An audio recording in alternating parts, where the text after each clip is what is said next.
Hello everyone. आज हम लोग स्टेबलाइजेशन पॉइंट से रिलेटेड एक न्यूमेरिकल के बारे में डिस्कशन करेंगे। क्वेश्चन हमारा क्या है? Stabilisation point for a town. Stabilisation points for a town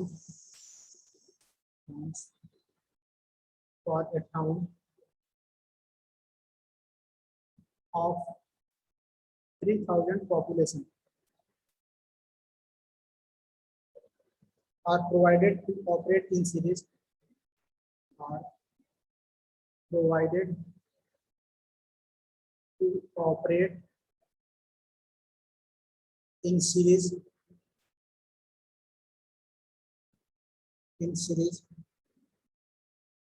the larger cell has an area of the larger cell has an area of 60,000 meter square and the smaller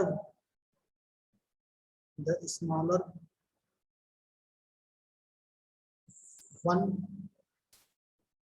30,000 meter square. The average daily waste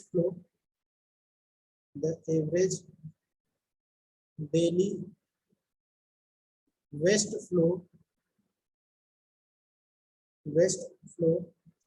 is 900 meter cube per day, containing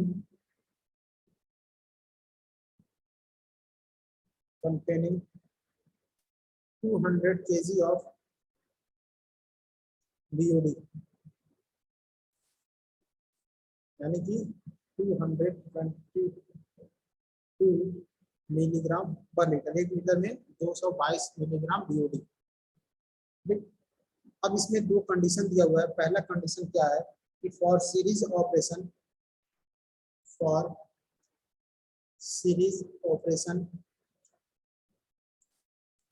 calculate the BOD loading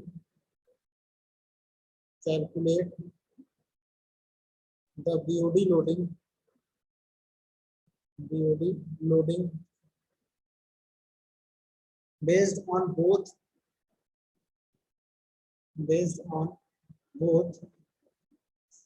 the total pond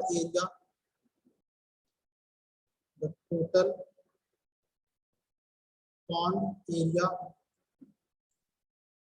and the larger cell only,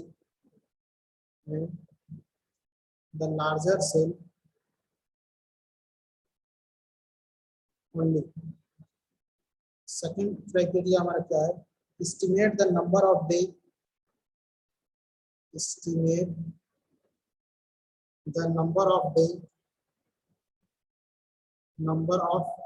days of winter storage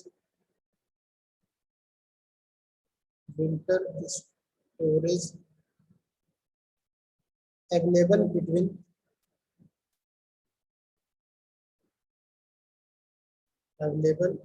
between 0.6 meter and 1.5 meter water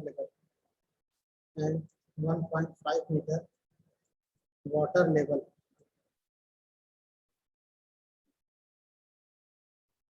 assuming an evaporation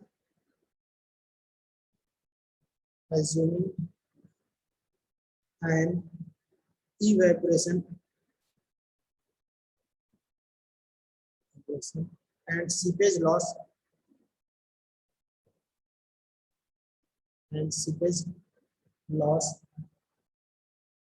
of 2.5 mm of water per day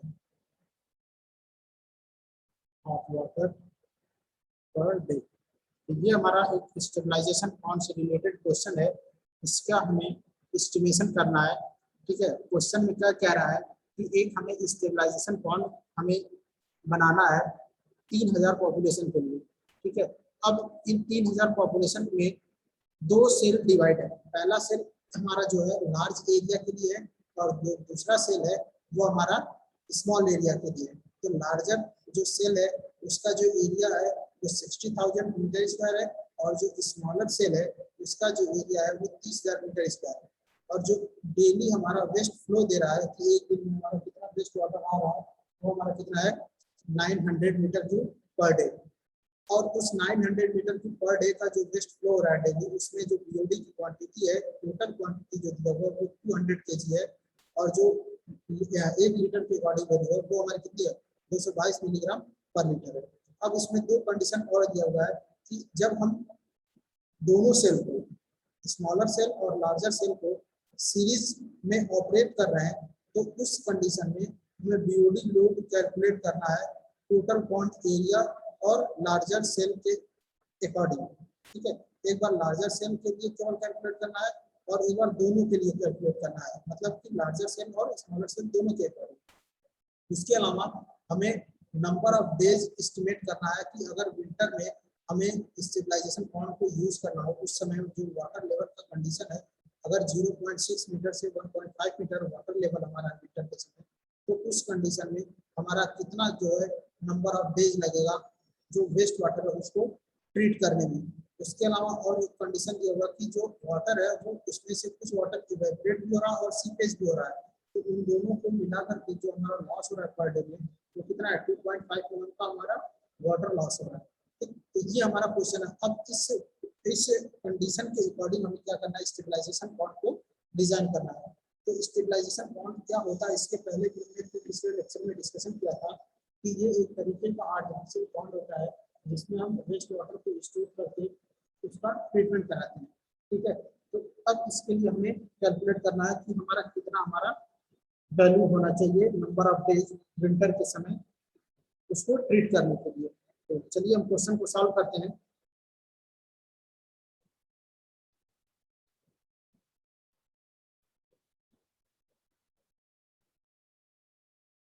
सबसे पहले हम इसमें calculate करेंगे BOD loading based on total pond area, क्योंकि पहला condition क्या दिया हुआ है, पहला कंडीशन दिया हुआ है कि अगर हम उसको सीरीज में ऑपरेट करते हैं तो कितनी बीओडी लोडिंग होगी based on both total pond area, यानी कि स्मॉलर सेल के लिए भी और लार्जर सेल के अकॉर्डिंग टोटल बीओडी लोड कितना होगा वो हम कैलकुलेट करेंगे। देन इसके बाद हम कैलकुलेट करेंगे केवल लार्जर सेल के अकॉर्डिंग। तो सबसे पहले हम कैलकुलेट करते हैं BOD loading, BOD loading based on total pond area, based on total pond area।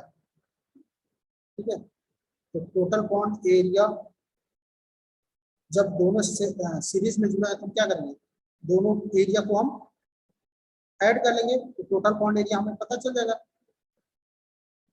Total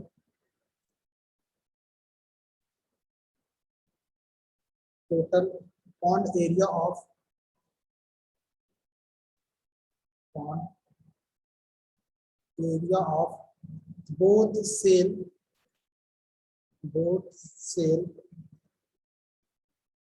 joined in series,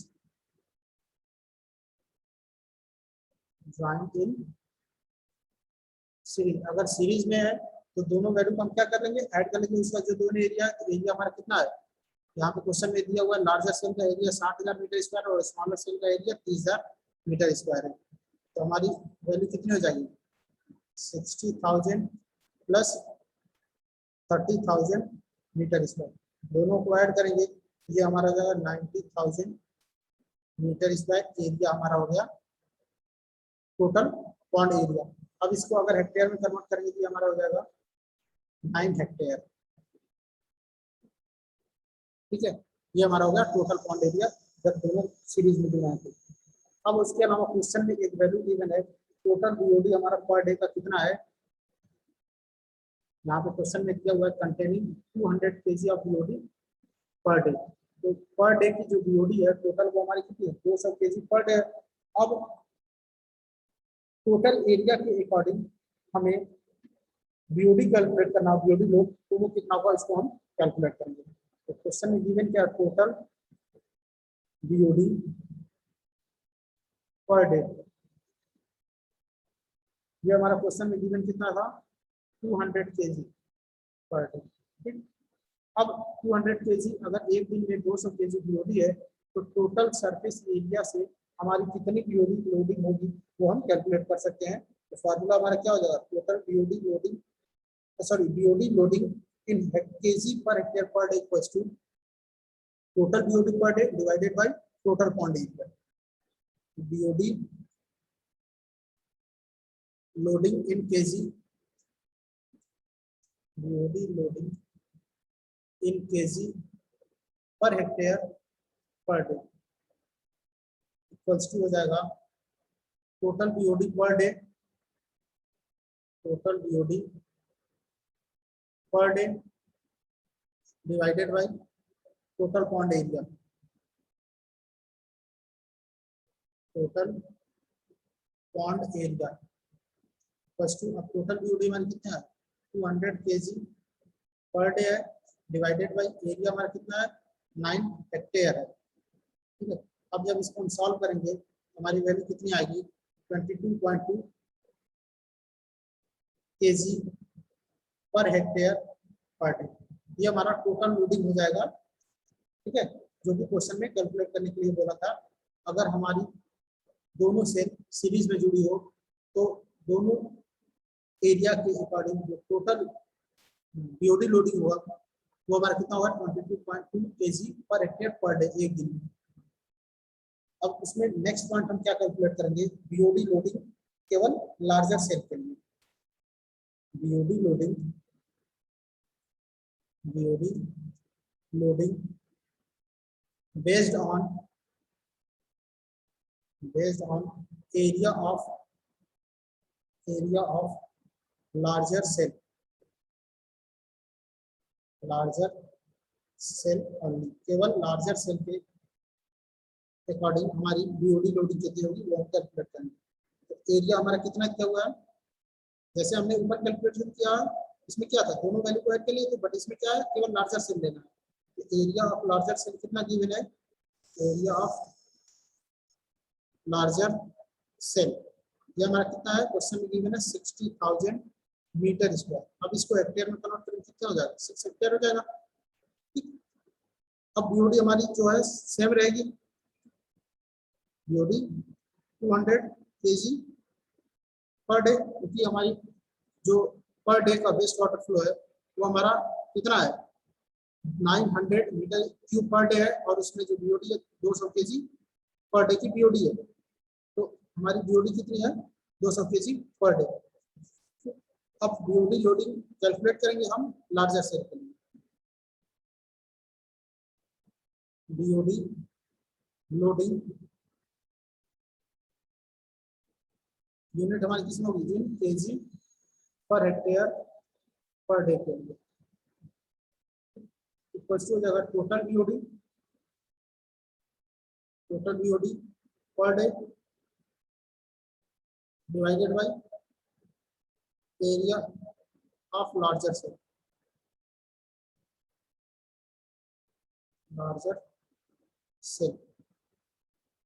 total BOD कितना है 200 kg पर डे डिवाइडेड बाय एरिया कितना है 6 हेक्टेयर है।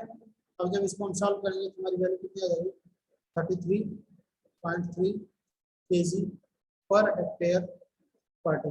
ये हमारा आंसर हो जाएगा किसके लिए, जो लार्जर सेल है उस लार्जर सेल के एरिया के अकॉर्डिंग हमारी जो बीओडी लोडिंग है वो हो जाएगी 33.3 kg पर हेक्टेयर पर डे। अब हम इसमें कैलकुलेट करेंगे नंबर ऑफ डेज। ठीक है, दूसरा चीज कैलकुलेट करने के लिए क्या बोला था नंबर ऑफ डेज। क्वेश्चन में आप देख सकते हैं यहाँ पहला पॉइंट हमने कैलकुलेट कर लिया।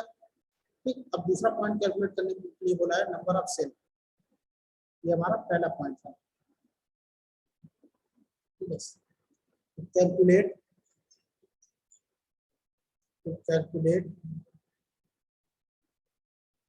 the number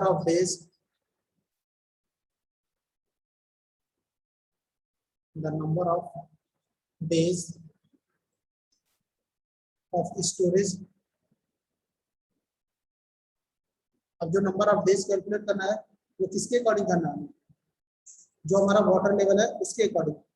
तो हमारा वाटर लेवल कितना गिवन था, 0.6 मीटर से 1.5 मीटर के बीच में वाटर लेवल है, 1.5 मीटर। देन वी हैव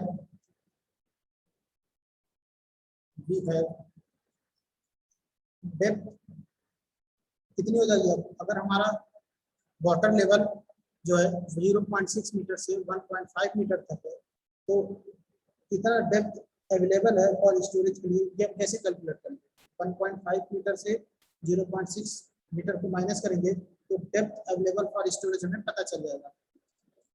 तो नेक्स्ट क्या कैलकुलेट करेंगे, depth available for storage, available for storage, यानी कि स्टोरेज करने के लिए जो हमारी डेप्थ होगी वो कितनी हो जाएगी।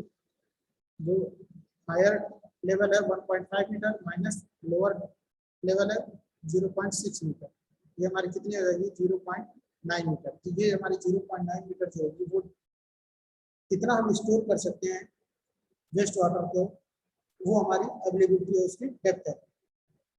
अब हमें पता है कि जो हमारा विंटर स्टोरेज कैलकुलेट करना है वो टोटल एरिया के बेसिस पे कैलकुलेट करना है।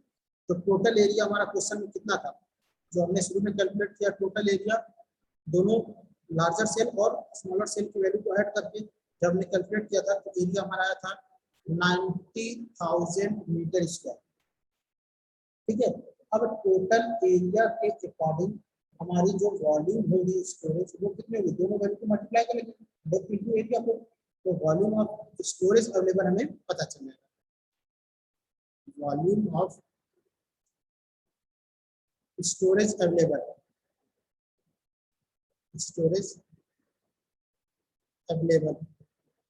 Equals to total area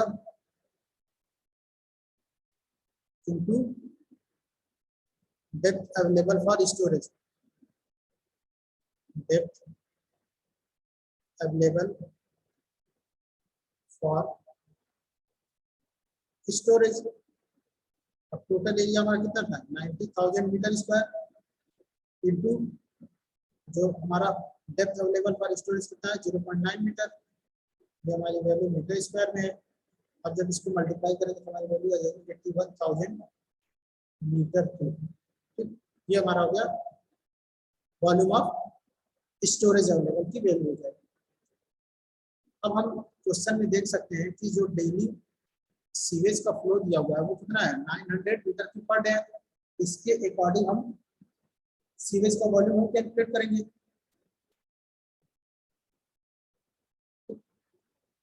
daily inflow of sewage हमारा कितना गिवन है, daily inflow of sewage equals to हमारा गिवन है 900 मीटर क्यूब पर डे या 900 क्यूबिक मीटर पर डे। ठीक, ये हमारा डेली का फ्लो ऑफ सीवेज है।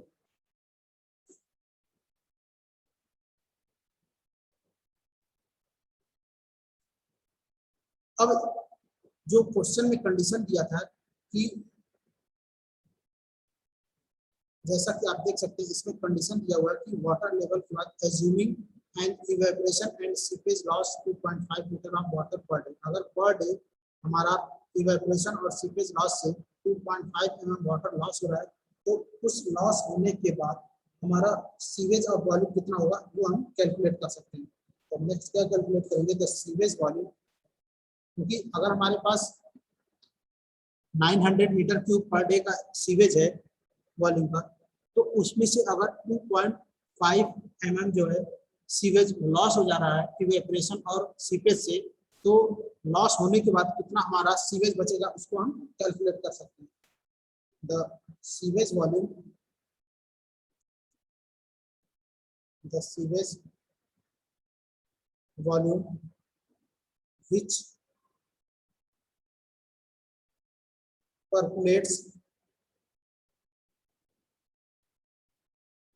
percolates and evaporates daily and evaporates daily. ये हमारा कितना था क्वेश्चन में गिवन 2.5 mm हमारा जो है वाटर सीवेज जो है वो पर्कुलेट और इवेपोरेट से लॉस हो रहा है। तो अब हम जब कैलकुलेशन करेंगे तो हमारा वॉल्यूम सीवेज वॉल्यूम कितना हो जाएगा 2.5 divided by 10।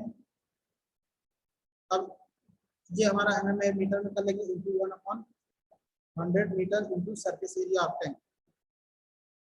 Surface area of tank means कि इसको हम mm है तो उसको सेंटीमीटर में कन्वर्ट किया, फिर उसको मीटर में कन्वर्ट कर लिया। ठीक, तो ये हमारा मीटर में वैल्यू हो जाएगा 2.5। अब 2.5 डिवाइडेड बाई इसको मल्टीप्लाई करें क्या हो जाएगा 1000। ये वैल्यू हमारी किसमें होगी मीटर में। अब इनटू सरफेस एरिया का टैंक कितना हमारा 90,000 मीटर स्क्वायर। जब इसको हम सॉल्व करेंगे तो यहाँ से 3 माइनस हो जाएगा। जब कैलकुलेट करेंगे तो कितना हो जाएगा 225 मीटर क्यूब। ठीक है, अब ये हमारा इतना सीवेज जो होगा पर डे क्या हो जाएगा लॉस होगा। तो उस कंडीशन में नेट इफेक्टिव डेली इनफ्लो कितना होगा सीवेज का, ये हम कैलकुलेट कर सकते हैं। क्या करेंगे जो डेली सीवेज फ्लो हो रहा है उसमें से जो हमारा सीवेज लॉस हो रहा है पर्कुलेट और इवेपोरेशन होने के बाद उसको माइनस करेंगे तो हमें net effective daily inflow of sewage हमें पता चल जाएगा। नेक्स्ट हम क्या कैलकुलेट करेंगे net effective daily inflow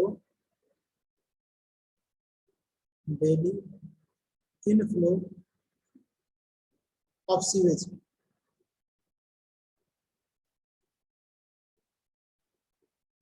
first हो जाएगा टोटल सीवेज हमारा 900 है माइनस लॉस कितना हो रहा है 225 माइनस करेंगे कितना आएगा 675 मीटर क्यूब पर डे। ये हमारा नेट इफेक्टिव जो डेली इनफ्लो रहा सीवेज स्टेबलाइजेशन पॉइंट में उसकी क्वांटिटी हो जाएगी। ठीक है, अब हम इसके बेसिस पे हम कितना हमारा डेज होगा विंटर में स्टोरेज अवेलेबिलिटी के लिए वो हम कैलकुलेट कर सकते हैं। नेक्स्ट हम क्या कैलकुलेट करेंगे विंटर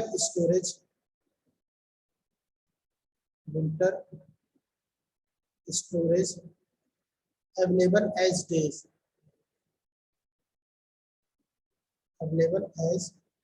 डेज कितना हो जाएगा फॉर्मूला ये हमारा हो जाएगा वॉल्यूम ऑफ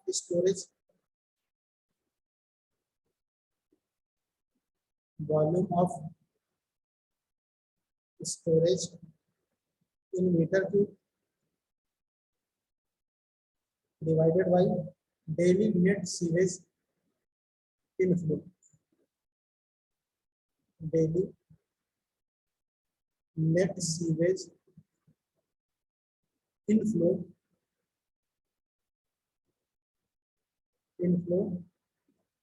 इसमें यूनिट होगी हमारी in meter cube per day. अब यहाँ देख सकते हैं हमारी यूनिट क्या होगी मीटर क्यूब कैंसिल होगा, बचेगा डेज। हमें डेज में कैलकुलेशन करना है विंटर स्टोरेज की। अब वैल्यू हमारी कितनी थी वॉल्यूम ऑफ स्टोरेज हमारा कितना आया था हमने यहाँ कैलकुलेशन किया हुआ है 81,000। ये हमारा हो गया 81,000 divided by daily net sewage inflow हमारा कितना हो रहा है लॉस होने के बाद 675। ठीक, अब ये वैल्यू हमारी किसमें है डेज में, क्योंकि यहाँ मीटर को क्या होगा कैंसिल हो गया। अब जब इसको हम सॉल्व करेंगे तो हमारा कितना हो जाएगा 120 डेज। ये हमारा आंसर हो जाएगा सेकंड पॉइंट का विंटर स्टोरेज जो कि क्वेश्चन में पूछा गया था। देख सकते हैं कि क्वेश्चन में सेकंड पॉइंट पूछा गया है estimate the number of days of winter storage. ये हमारा विंटर स्टोरेज हो गया। ठीक, तो इस तरीके से हम स्टेबलाइजेशन पॉइंट के क्वेश्चन को हम सॉल्व करेंगे। ठीक, तो इसको आप लोग नोट कर लीजिए। देन इसके बाद अपने नेक्स्ट लेक्चर में हम इमॉर्फ टैंक से रिलेटेड एक न्यूमेरिकल के बारे में हम डिस्कशन करेंगे। Thank you.